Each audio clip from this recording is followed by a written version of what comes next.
Bonjour. Eh bien, de même qu'il y a un certain nombre de vidéos sur les arts chevaleresques, sur la chevalerie médiévale transposée de nos jours, voici donc une vidéo que nous allons essayer de transmettre sur la transposition de deux armes du chevalier. On les appelle armes, même si quelquefois elles sont défensives, et que nous pouvons transposer à l'époque moderne. Pour ceux qui connaissent, il s'agit des gantelets et du bouclier. Alors, parfois en chevalerie spirituelle, on les appelle des armes de lumière. Pourquoi? Parce que tant qu'elles ne sont que des armes humaines, elles sont chargées d'attaquer ou défendre la personnalité humaine.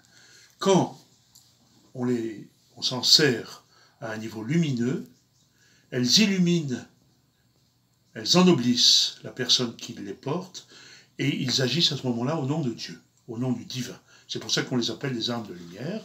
Pour le chevalier, il y en a 7, que j'avais énoncés dans d'autres vidéos, je vous les rappelle. Ce qui est spécifique de la chevalerie, c'est la lance et le bouclier.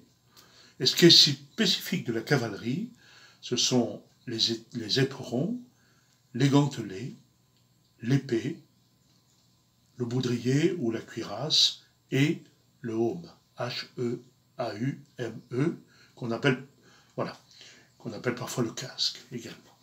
Donc aujourd'hui, je voudrais, assez rapidement, ce ne sera pas très long, ne vous inquiétez pas, vous parler donc de ces deux armes que possède le cavalier, véritablement, mais qui, dans l'art de la chevalerie, peuvent se transformer en art de lumière. Tout d'abord, les gantelets. Si on regarde un petit peu étymologiquement, syllabe par syllabe, c'est gant, L-E, c'est-à-dire les petits gants de Dieu.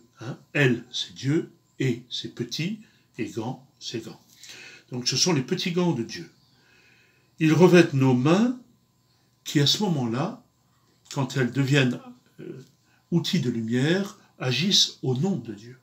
Vous ne pouvez pas porter, dans la chevalerie médiévale, des armes et qu'elles ne soient pas dédiées à Dieu.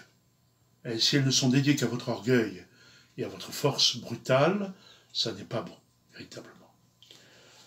Alors, les transpositions qu'on peut faire de nos jours pour les gantelets, qui sont des gants de métal, en réalité articulés, dans lesquels on mettait des sous-gantelets qui étaient en général en cuir ou en tissu, pour que le toucher soit beaucoup plus doux, nous rappelle cet aphorisme que l'on employait il y a des décennies et qui dit « une main de velours dans un gant de fer ». C'est bien ce qu'il doit advenir du chevalier contemporain, c'est-à-dire qui a une courtoisie chevaleresque, ou du chevalier médiéval. Mais on pourrait dire de nos jours, si on veut transposer, une main de velours dans un gant de fer, pour inverser les deux. C'est-à-dire, la volonté de ne pas faire de mal aux autres, c'est la main de velours, mais le gant de fer, c'est la volonté de savoir dire non et de savoir résister aux pressions que l'on va subir.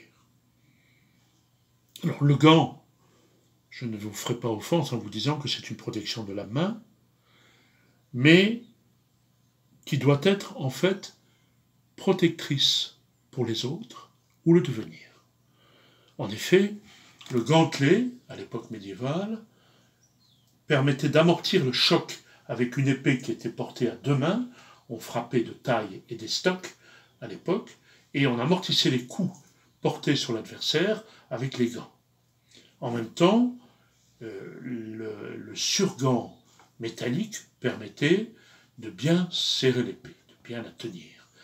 Également, elle permettait de tenir les rênes du cheval, qui étaient en cuir et qui pouvaient blesser les mains dans des longues chevauchées. Donc, les gants, à l'époque moderne, ne doivent plus être uniquement protectrices de l'intéressé, mais doivent être destinés à la protection de ceux que l'on rencontre, que l'on approche, de nos protagonistes. Alors, également, quand on met ces gants, c'est encore vrai à l'époque qu'aujourd'hui, c'est vrai également quand vous vous lavez les mains sous le robinet, vous devez laver vos mains physiques, mais aussi vos mains éthériques. Hein, quand vous vous lavez, ou quand vous mettez vos gants, vous devez imaginer que vous mettez une protection sur votre corps éthérique en même temps. Même si le corps éthérique est lui-même une protection, hein, le rayon violet du corps éthérique nous le dit.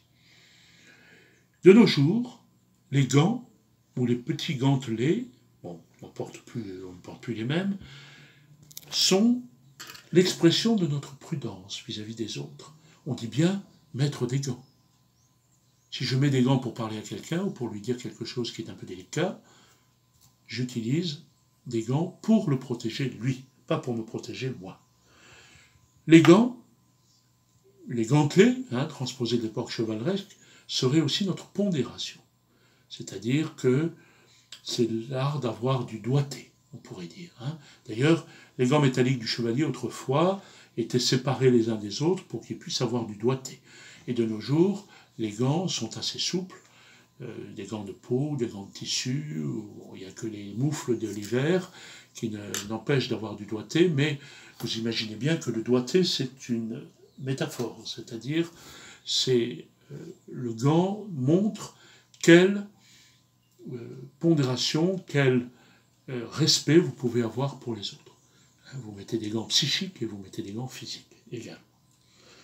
Voilà, c'est tout ce que je voulais vous dire sur cet outil du chevalier. C'était pas très long, vous voyez, qui est méconnu. En général, les gens connaissent peu le gantelet, et vous pourrez les voir dans des films de l'époque médiévale, ou un film comme Le Cid, par exemple, ce fameux film avec Sophia Loren et Charlton Heston.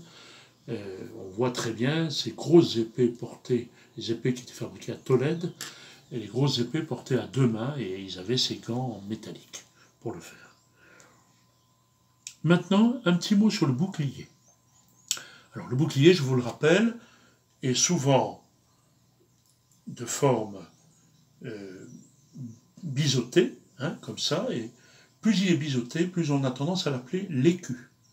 On parle, à la période médiévale, du bouclier comme d'un écu. Or, si vous regardez bien, et vous connaissez un peu mon dada sur la sémantique et l'étymologie, si vous regardez bien l'anagramme d'écu, eh bien c'est luce. L-U, c'est l'écu, luce, c'est-à-dire la lumière. Donc, quelque part, ce bouclier est l'expression de notre lumière intérieure. Voilà. C'est vrai à l'époque moderne aussi, hein, là, je n'ai pas besoin de transposer. Bien.